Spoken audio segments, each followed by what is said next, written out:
Michelle Barone, your host, with my co-host Desiree. Yes, thank you so much for having me. It's fabulous. I'm happy to be here. Absolutely. Desiree and I met a few weeks ago in New York City, and she's a fabulous singer, an amazing person, and I had to just get her on the show. You're so thank fabulous. you. Stop. We are here with a very special, amazing musician, artist. I mean, you have to meet this person. Mm-hmm. He's an incredible person. I can't wait to bring him on. Here he is, Corvyx. So much pressure. Up, Thank you. Thank you. Thanks for having me. Hey. Absolutely. That's a big build-up. Well, listen, it's real. I mean, look at you. You walked in and I was like, I didn't know whether to look at your shoes, your hands, your everything, right? Yeah, the whole aesthetic is It's fantastic. all distraction. It's an illusion. Oh It's an man, are you illusion. even here? Yeah. Oh my God. It's a glamour. Facade. Well, thank you guys for having me. Absolutely. Really excited to be here. Yeah, finally. Doing And this. I'm really excited that, you moved recently to the Hudson Valley, Yes. which Yes. is huge. We all Yes. live here and so excited to be here, but global. I mean, you are a global artist, global icon. What you wear, what you do, and what you sing is so important. So tell me a little bit about your music and what inspires you to keep creating. Well, I I kind of by chance started uploading to YouTube after I graduated college. I did theater. I did musical theater. That's kind of my background. But I always knew I wanted to be a recording artist. And when I graduated, I was going through a really tough breakup. It was like my first boyfriend ever, and it was a bitter breakup. It wasn't like a amicable. So I was like, I need to get in the studio, and I just need to sing this out. And I didn't have any originals written at the time. And so I was like, what's the quickest way that I can do this? And the cover outlet was the way. And I was like, you know what song is speaking to me right now? Like, what's going to express what I'm feeling? And it was My Immortal by Evanescence. Oh, one of my favorites of all time. Yes. Evanescence. So Yes. I wound up covering that, and it was one of the first covers I ever put out. And I consider it the first cover. Yeah. It wasn't. I had put out a cover with my cousin, but it wasn't something I felt connected to. This was the first cover where I felt like I showed me. Yep. My true, authentic feelings, what I was going through, my heartbreak.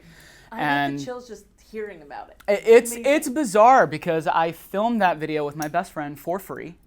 It was a very low budget, low quality thing. I didn't think anyone was gonna see it. Yeah. I did it because I needed to. It was a cathartic thing for me. Yep. And I did it. I put it out on YouTube, and that cover now is almost at 2 million views. Oh my God, amazing. The amount of messages that I've received since then, people just thanking me for things that they've gone through. I had no idea what I was doing. I had no idea that what I was feeling was going to help other people heal. Me healing myself through music was going to help other people do that. And from then, it was a launch pad, and I just kept going with it. And I realized as long as I kept doing things that were true to myself, songs that I loved, not just songs that were hot at the moment. And of course, there is that game with the cover. Right. The cover game on the internet is a completely different thing than posting originals. It just is. There's a window with things. So if you want to cover a hot new song, let's say the first thing that I think of right now is Unholy. Yeah. Sam Smith and Kim Petras, everyone hopped on that at the same time, but there's a window of time that you have to get in with that. So you can either go that way, or you can do a throwback, an iconic song that is kind of timeless, and that was kind of the route that I took at first. And then I hopped on hot songs as well, but I always make sure that the song speaks to me, that I feel like I have something that I can bring to it that's maybe new and fresh, but also something that I love. I will not cover a song that I hate. You know what? I really respect that. Because as an artist, especially if you have management, they're always like, oh, this is what we have to do to get you here. And you're like, no, I'm doing it my way based on how I feel. And being authentic is so important today. Absolutely. It really Absolutely. is. And people can see through it. They can, yeah. And I love the point you made about music being like therapy, right? A lot of people think of it, it's something that's joyous and fun, but the reality is people are really going through something, right? That's why they say practice kindness. You never know what someone's going through. And that song could literally save someone's life. Your covers could be transforming people's lives as we speak. Thank you. And I finally realized that without taking on, because that's a lot of responsibility as well, right? When you start thinking of that as a mechanism to heal other people, you start feeling like you have a responsibility. I take it in stride where I feel like the responsibility is a good thing to have, but I try not to take it on too much where I'm like, okay, I need to speak to this person and this person and this person. I just trust in my experience, my life experience, that what I bring to what I'm singing is going to help people regardless of whether I'm focusing on that or not. Right. But I'm going to be honest, I've been uploading for almost 9 years now, covers to YouTube. That's amazing. But it wasn't until this year, and this year just started. I mean, we're in the 4th month. It wasn't until this year that I really realized how much of an impact I have on people, what I'm doing. Like, I don't even really see it as myself. Like, of course, I love the glamour and the glitz of being an artist. Like, hello, look at me. Like, Right. Yeah, look at I you. love Look it. at those Fire. shoes, right? I love it, but I think there's a much more important message. I kind of have been viewing what I do as a vessel, as a conduit. I think that I'm meant to be here. I'm meant to be doing what I'm doing right now, right here, to help people. It's not about me. It's really not. And I think at the end of the day, I think a lot of artists will realize that. Maybe they don't realize it at first, because I didn't.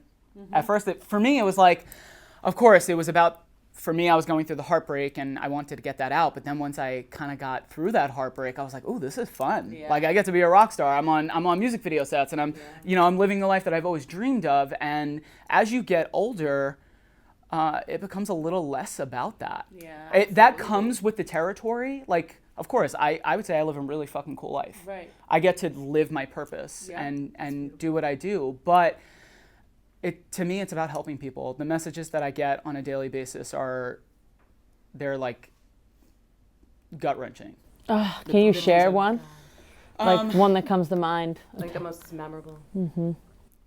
Well, I get a lot. I get a lot of messages, and I know this is going to sound morbid, but I get a lot of messages that people tell me that they play my songs at like their parents' funerals, or I get a lot of people that ask me to sing at their weddings too, and I'm like, I don't want to be a wedding singer. Not that there's anything wrong with that.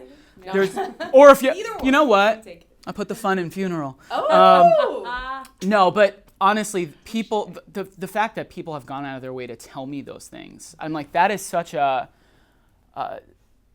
sacred time in someone's life, regardless of whether it's a joyous occasion or something as heartbreaking as a funeral. But for people to share that with me, or to tell me that my music has gotten them through some of their darkest days, or it's something that I try not to take for granted, because the internet, a lot of it can become faceless. Yeah, you know what I mean? absolutely. You get DMs and but you don't really know that person. You don't see, and I really try to wrap my head around it without getting so personal. Yeah.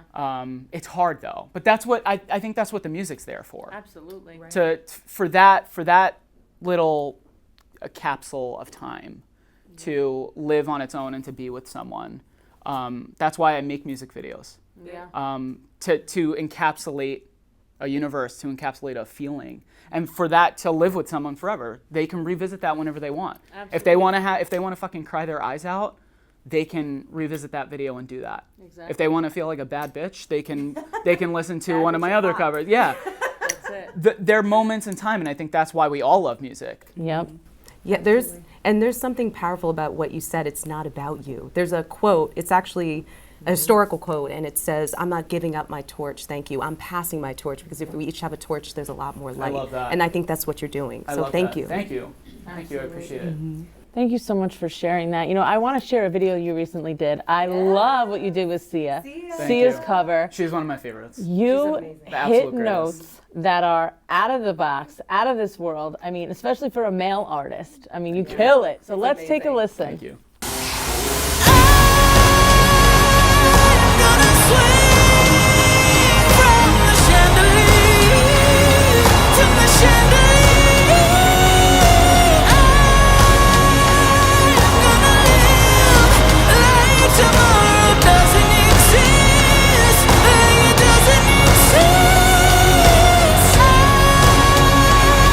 Like a bird through the night.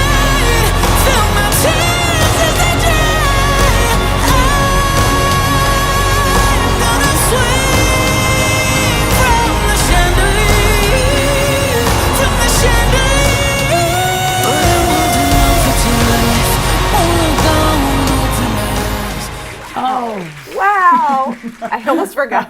What are we doing right now? Yeah, I know. 'cause I like splayed it into an abyss. I That don't know. happened right here, actually, right where we're sitting. See that? So you filmed it here. Yeah. Beautiful. That's amazing. Right What here. made you inspired to film that particular song?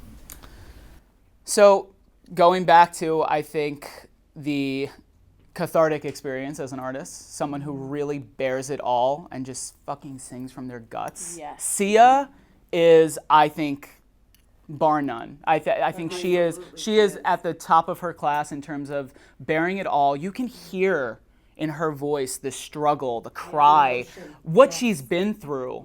That song in particular, and since I've uploaded it, I've had people who've reached out to me who are like, this song is about consumption. It's about an addiction to alcoholism. And they've reached out to me and said, thank you so much. Like, this has kept me on the road with my sobriety. And like, I forgot how important this song was because the song came out in 2011. I mean, it's been a while. But it is a classic. It's but that's what made me want to relive that song and bring it back to the surface because she's just one of those artists. I'm like, she really digs in there. Well, you're one of those artists because I just got chills. Yes, it was amazing. I just got chills. Especially hearing it raw like Yes. that. Woo! The That was emotion, amazing. the rasping, Thank and you. everything. Thank you. We talked a little bit about your challenges when you first started, and this is what brought you here, right? Yeah. Giving you that. But what are some of the challenges you faced on social media, online, anything you faced in music where people have criticized you and, you know, where'd you get the strength to continue? Every day is a challenge on social media. I'm going to be honest. I struggle with holding back. I'm not one of those artists. I think social media has become a very dangerous place because people feel like they have permission. And people feel like, especially when you see an artist, and now a lot of people think I'm signed to a label, that I have management, that I have a whole team. I'm an independent artist. I've been doing this by myself. I don't want to say by myself. I have an incredible network of people around me, but as far as management, labels, whatever, Everything's you. no one controls my social medias for me. No one reads my comments for me. I read my. I'm sorry for my language, but It's authentic. I'm the one that's reading those comments, and I think people think this is a faceless person. They're not going to read this. I'm going to type whatever I want, and so I struggle with it every day. But I read a lot of self-help books. I've had to tame the dragon because I grew up in an environment where I had to be on the defense. I grew up around really hostile, toxic family. Interesting. That were always in competition, always criticizing you. And so I was always ready to bark. I was always ready to go there to defend myself. And so I'm still ready to go there, but I have to reel myself in, and you know, in the moment I'll clap back and I'll feel good for whatever, because I'm good at arguing. I can shut someone down pretty fast. But yeah, literally, I know. My sister should have been a lawyer, honestly. But I realize even when I do clap back and I feel like I got the last word and whatever, at the end of the day, I wind up feeling a pit in my stomach because I let that person get the best of me. That's right. I let that person steal my energy. I let that person bring me down to their level, and that's what bothers me. It's not even that it's not the comments. It's more of what I allow it to do to me. And so I would say this year I've done a lot of work on that, and I've actually been kind of staying away from the comment section. Good for you. I will say I am fortunate enough as an artist to have a lot of support. Yes. So We support you. thank you. We support you. Yes. I will say 90% of the comment section is very sweet, very nice. A lot of my DMs are incredibly sweet, but there's that 10% that people can be really vile, really nasty, because whatever they're going through in their life. They project it. Yeah, Absolutely. Do you ever let the energy of others fuel you? I do. And how? Creative. Well, I actually covered Celine Dion back in January, Can we hear that one too? which is, I covered My Heart Will Go On, and that was kind of where my social medias exploded. I've never had a cover do that well. She's going through a lot right now. Yeah, And she's a hot topic right now, Celine. Yeah. So when I covered My Heart Will Go On, it racked up like 13 million views on TikTok. Wild. It went bananas. And so the exposure to that many people also exposed me to a lot of criticism. And a lot of those comments, this is auto-tuned, this is so processed, what the are you wearing? Is this a man or a woman? Is it, because what I do is I do covers in the original key a lot of the time. That's kind of how I... As a man, as a woman, that's hard. That's hard. Yeah. Right. As a man, I mean, that's incredibly difficult, but it's incredible when you can do it. Thank you. Well, people like to tear that down, and because of my aesthetic and the way that I look, I'm very androgynous. Yes. You know, but I Purpose. intentionally, absolutely. But people like to call that out. So that's kind of what the comment section was like. First of all, they don't believe that a man could do it. So they say it's auto-tuned. They say it's processed. My boyfriend's here. Ask him. He's heard me wail. He knows what I could do. And a lot of why I showed that video when I did this, because I saw you really do it. That's why I shared that video on TikTok. I wanted to hear your real voice. I mean, you killed it. You were in a room that had great, you know. I think Acoustics? people misunderstand what autotune is. Correct. People don't understand what autotune actually does. Autotune cannot sing for you. Correct. It can Enhance. It's correct. Enhance. It can enhance. Guess what? Your favorite artists, Beyonce, All of them. Adele, All of them. they're all using pitch correction and autotune. You have to. It's your Before it's ready to human. market, they're absolutely. It's to package it up and make it sound a little bit more polished on a record. Yeah, and That's perfect, because even radio has certain frequencies, right? I Right. mean, you have to have a nice polished sound Right. for it to even go along with every other song. Right. I come from the world of musical theater where live theater is live theater. Whatever happens, happens. I'm perfectly willing to admit, of course sometimes I go flat. Of course sometimes I'm pitchy. It is what it is. But that doesn't mean that that's not what I'm capable of doing. Correct. Absolutely. That is what I'm capable of doing. Correct. Yes. But anyway, when it comes to dealing with hate comments, sometimes I do use it as fuel. The next cover that I did was Titanium. Yes.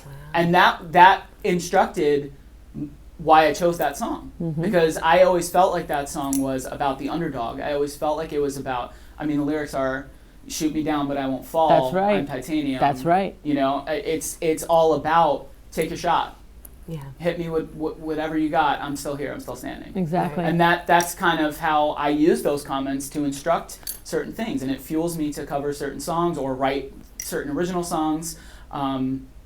So yeah, that's kind of what it I just want to say how much I admire your confidence, and I think you mentioned at the beginning, as a fellow artist, I was in a traveling female pop hip hop group. Oh, sick. They got us like Danny Kane. We were called Dorothy Malone, Uh-huh. and so we went cool. on live TV. And the minute we stepped off set, I saw all the comments, all these hate comments, and then I looked at the love comments, and I was like, you know what? They say something. Do you want to win or do you want to be right? Winning means it's a short-term feeling of satisfaction, like I'm going to fire back. Right. But being right is knowing, having the confidence inside yourself to know we're it. I don't care That's what it. you say. Right. And that's Exactly. what I love about you, that you're true to yourself. You walked in, your presence lighted up everyone in the studio. Thank you. Yeah. And now everyone that are our viewers right now are just going to be like, who is this person? I need to know him, listen to him, be in touch with him. Thank you. And not only that, professionally, you're the too. Like, you know, off camera, you are on top of your stuff. I mean, a lot of times artists, a lot of artists aren't like you. You're on top of the game. You know, you respond quickly. You're taking care of business. You do it all, and you even edit your video, right? Yourself. I Wow. do. So, I mean, I think being an independent artist, a lot of people don't realize like how many hats we wear, and we kind of have to.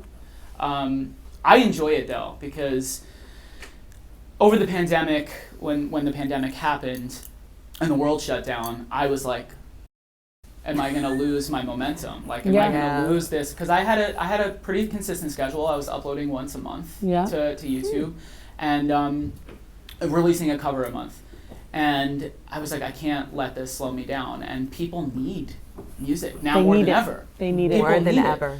So I used a little bit of that pandemic assistance money and a little bit of my own money, and I invested in a camera. Yes. And I was like, I'm going to teach myself how to do this, and I'm going to turn my living room into a music video set. You go. And that's what I did, and it kind of snowballed from there, and I started to learn how to edit and all of it, and now it's equipped me with language where I can explain to anyone what I want as an artist, because I know what it's like to be in front of the camera and behind the camera. So I know what they're going through, and I know what they have to deal with after the shoot's over, during the shoot, and I also know what I have to deal with as the artist. Right, and you also know the capabilities, which makes you like, wow, I could do this. It makes you more creative because you understand. Right, it makes it level. so much more fluid. And one key thing you mentioned that a lot of people say, how do you make it? Like someone might ask you, how are you so successful? You said it right there, invest in yourself, right? You want to have quality photos, get the quality camera to take the quality photos, teach yourself, right? So you just, such a key element to, I can imagine, to your success story. Yeah, it certainly is. It certainly is. What do people misunderstand about you the most? And I know that's a crazy question, especially because of the genre you do and all of the crazy things you do. What do they misunderstand about you the most? Who are you really? You're authentically you, but what's misunderstood? I think a lot of people, just based on, it's funny, I think the expression, don't judge a book by its cover, is probably one of the oldest expressions in the book, and no one heeds to it. Yeah. No one. Nobody on the internet heeds to that. They know it. I'm sure if you said it to anyone on the street, they'll be like, oh yeah, I've heard that, of course, I know. Exactly. Everyone judges a book by its cover. So when they see me, when people see me, they think I worship the devil because I have a dark aesthetic.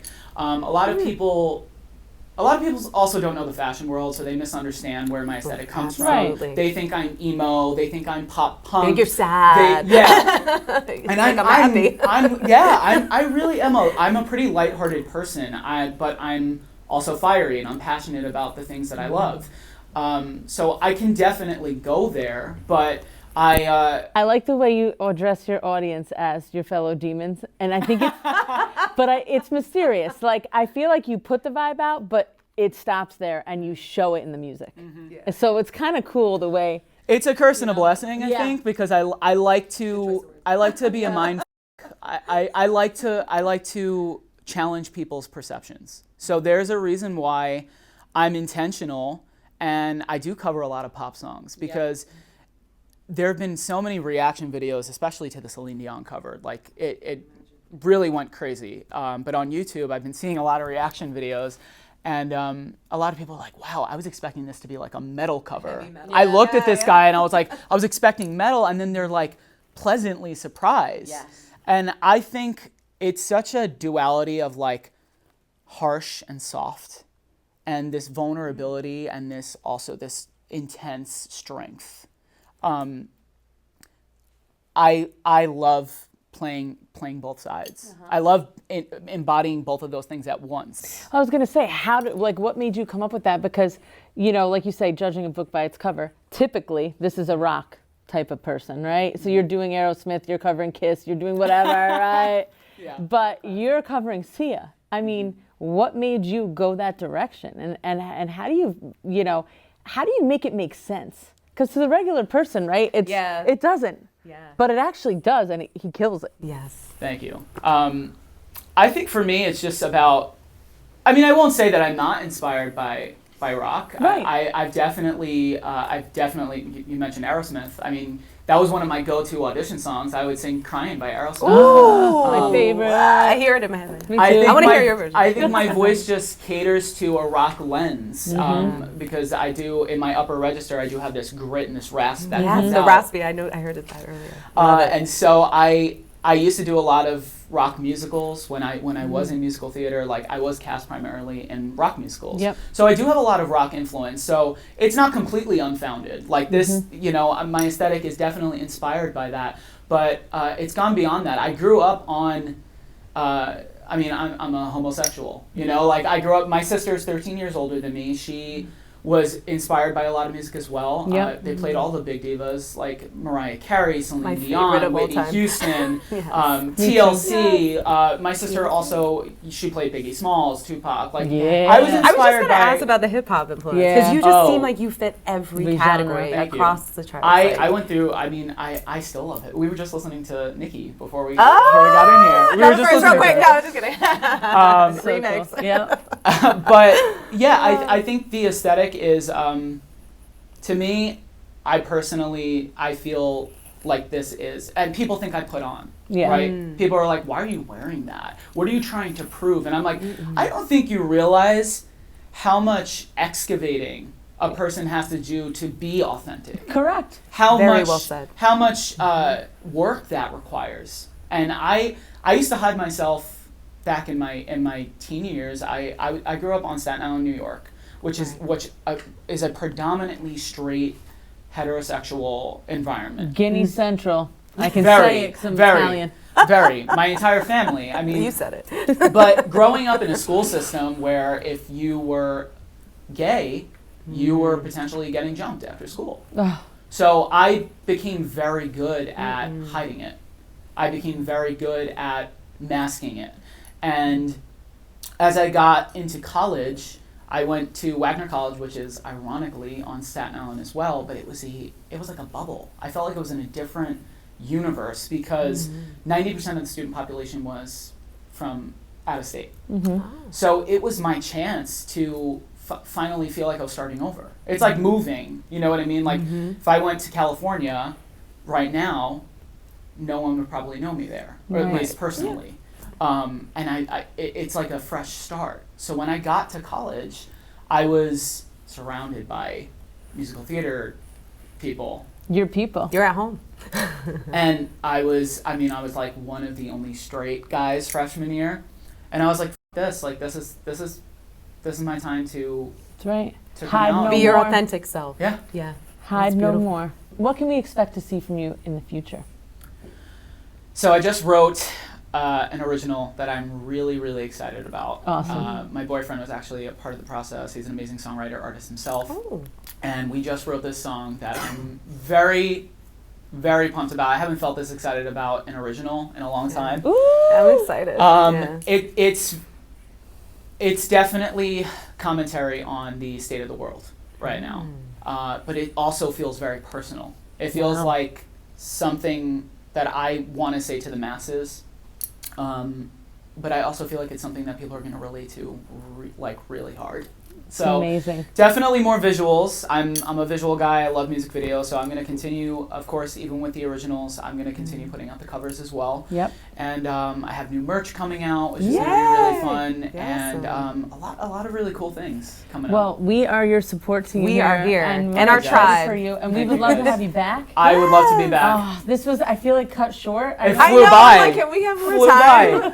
We need another 3 of these. Yeah, You're I'm Do here. a series. Yeah, let's do a series. Just- I'm here. But thank you so much. Where can people find you online? So I am at Corvyx official across the board. Awesome. And on YouTube it's just Corvyx, Corvyx. So make sure you check out Corvyx. Thank you so much for joining Thank us you. today. Thank you guys for having me. You are so fabulous. You guys are all. I gotta get a hug too. Thank you. So good. Amazing.